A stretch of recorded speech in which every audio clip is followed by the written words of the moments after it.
This video is going over the basics of sketching, planes, shapes, all that fun stuff. As a disclaimer, please follow along with these videos.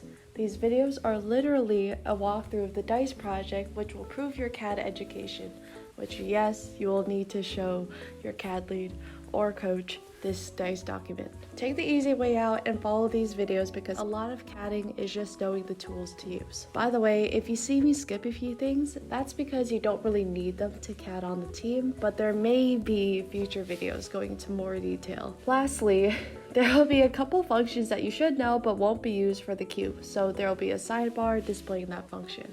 Here in your document, you click the sketch button on the top bar to make a sketch. Remember to label your document elements, especially in more complicated parts. It makes CADing much less tenacious, especially for collaborating with other people. It's good to know what the things are. First step, we need to choose where to make the sketch. So we're going to choose the plane. The basic planes are on your main screen, top, right, and front. The plane you pick doesn't really matter too much, but this sketch is a top view, so I'm going to pick the top plane. Crazy. Your plane will pop up in this window. First, let's make the main cube. To do that, pick the rectangle tool. Now, for most of your shapes, you'll either start from the center outwards or from a corner outwards. I'm just going to make the square from the center. As we move through the tutorial, you'll notice that the lines can be different colors. Right now, the rectangle's lines are blue. Blue lines can easily change and be dragged. You don't want to have a lot of these since the goal is to have precision in your CAD, and if one line changes or is dragged slightly, it'll make your document wonky. What you do want are black lines. Black lines can be changed, but they can't be dragged and are more solid in place.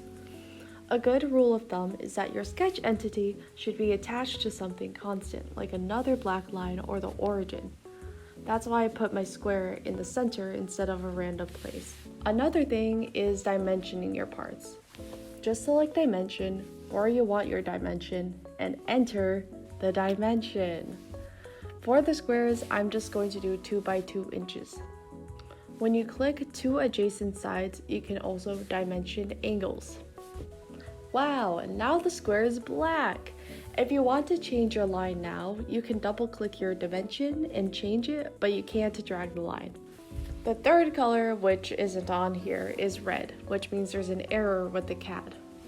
Generally, errors happen when two constraints conflict each other. What's a constraint, you may ask? I'm so glad you asked. It's essentially a rule that can be automatically set or set by you.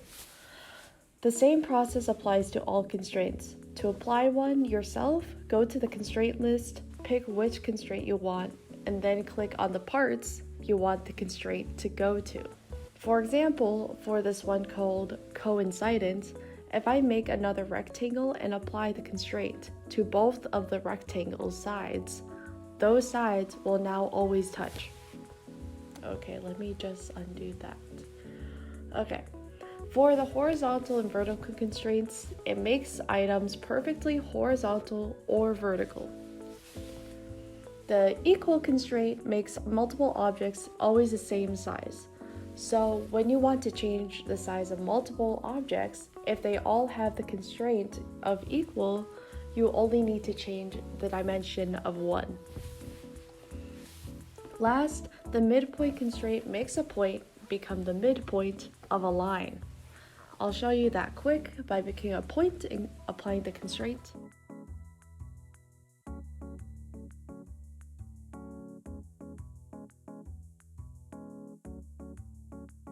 I'll also show you how to do this automatically.